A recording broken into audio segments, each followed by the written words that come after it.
Hello everyone, welcome to this small clip. My name is Anna Tervahartila. I'm the head of communications at CSP, and I'm joined here with Julian Kölbel and Florian Heeb, two of our researchers. Well, hello. Hi. So we're here due to the fresh publication of a research paper called Can Sustainable Investing Save the World? Reviewing the mechanisms of investor impact. And we'd like to discuss a few of the key findings and the takeaways of the paper. But before we go into the actual findings, I'd like to rewind a bit and reflect on where did you start from? What was the question you started moving with when you started taking the first steps of the research process, Florian? So there certainly has been a lot of interest in sustainable investing from a research perspective lately, but we saw that most of the research was strongly focused on the financial performance of sustainable investing. So does it pay to be green? What I was really astonished to find is that there's almost nothing known about the real world impact of sustainable investing. So do sustainable investing actually contribute to make the world a better place? I think it's a very important question. Let's, for example, take the Sustainable Development Goals. The United Nations, they estimate that we need something like $2.5 trillion every year to reach the SDGs. That's a lot of money. And I was really astonished to see that at the same time, we have something like $4 trillion flowing to sustainable investments every year at the moment. So that's clearly more. So that illustrates to me the point that we really need to have a look at the impact of sustainable investments and how sustainable investments translate into real world change. And that's basically the question we had in mind when we started off on this research project.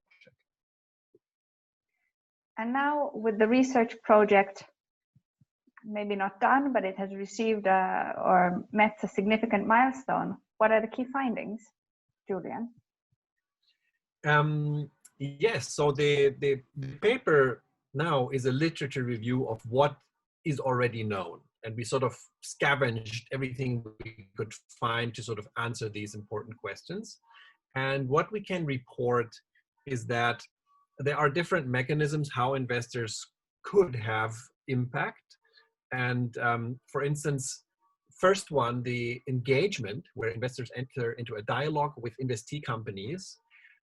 There is fairly good evidence that this indeed over time leads to a change. So, so we can say this is probably effective.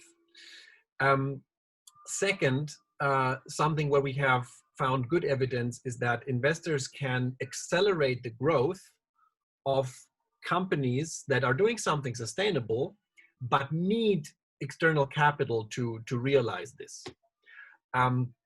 This mechanism is, however, limited to companies that are somehow limited access to finance, which is normally the case with small companies and startups.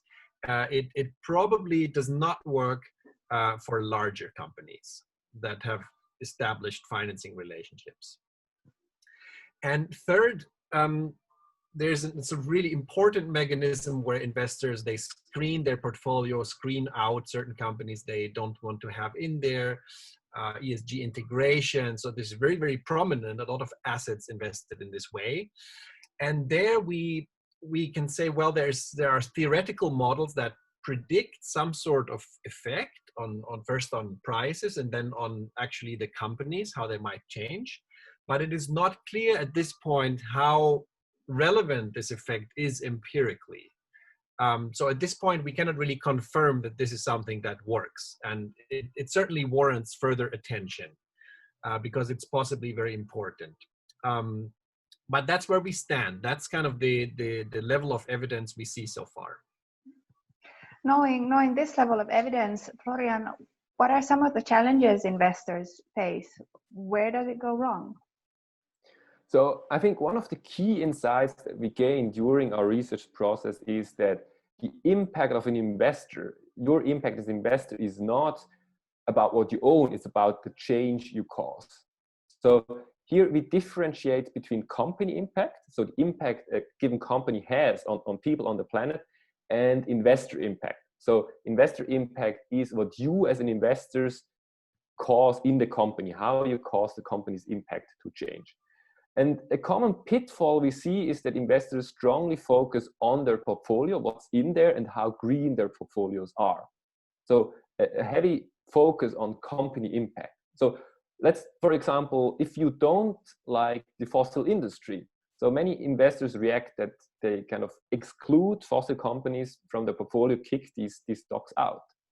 So, but at the same time, it may have a much stronger impact. You may be able to cause more change if you keep these companies in your portfolio and engage with them, as Julian just mentioned, in order to improve their environmental performance. So I think that's a very crucial point that many investors, but also marketing materials of funds and ratings do not really reflect that your impact as an investor is the change you cause in companies and not the impact of the companies you're invested in.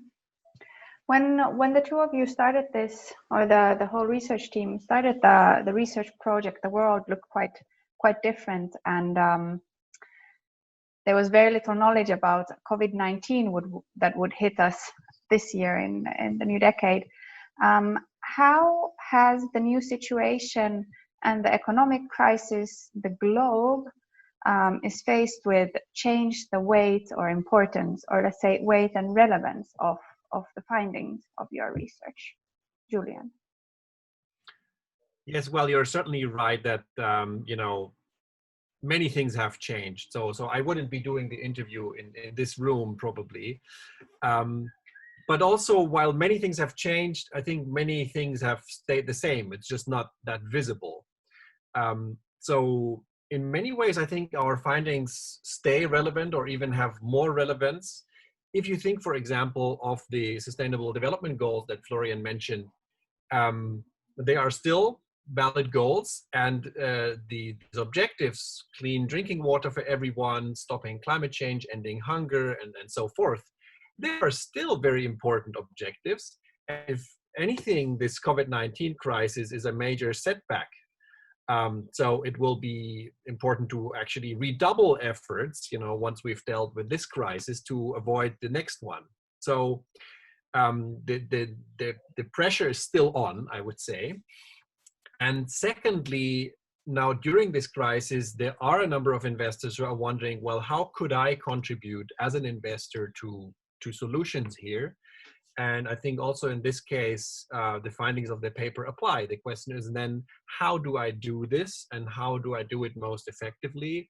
And to those questions exactly, we're trying to give answers. Yeah. And maybe to add on this, Julian, as you explained before, one of the mechanisms of investor impact is actually supporting the growth of young, impactful companies. And under the current market conditions, many small but impactful companies, they really struggle, especially to raise funding right now is really tough.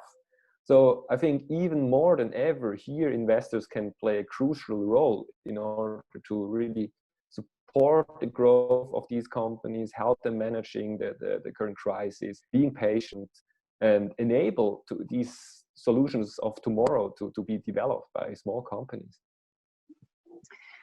Excellent. Before we close, I'd like to ask the big question: can sustainable investing save the world? Julian. Well, I mean, obviously, the only people who can save the world are superheroes. So,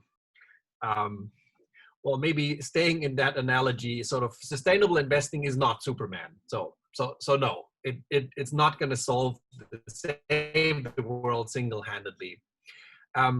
But sustainable investors are a superhero of sorts. They're just sort of, second tier, sort of. They have sort of a special superpower. And they first need to learn what that is, right? Sort of how exactly does it work? What is the mechanism? And then apply it wisely. And I think in that space, I'm feeling more comfortable. We can say something about that. And then the second point is, of course, that superheroes, often they actually work in teams, right? To really save the world. And I think this applies here as well. So, investors can make a really important contribution but it's also important to recognize that some problems require some form of government intervention and regulation, or also cultural change. So if these elements work together, yes, investors and others can save the world, I would say. Florian, final words to that. I think on a very general perspective, I'm really happy to see that so far our work has triggered a very lively debate among academics, but especially also among practitioners and policymakers. So we see that different actors that Julian mentions are kind of engaging on this topic and discussing. And we really hope that looking forward, we will be able to continue this discussion. So please have a look at our paper. We're really interested to know what you think about it. Please contact us if you feel like discussing and moving this topic forward. Certainly, both of us will continue to do research on the impact of investments and how investors can optimize the contribution they make to solving the world's problems. Excellent. With that, I think it's okay to invite everyone to have a look at the paper, the summary, and also some of the past material on the topic that we've created. Thank you all. Thanks a lot. Thanks for tuning in.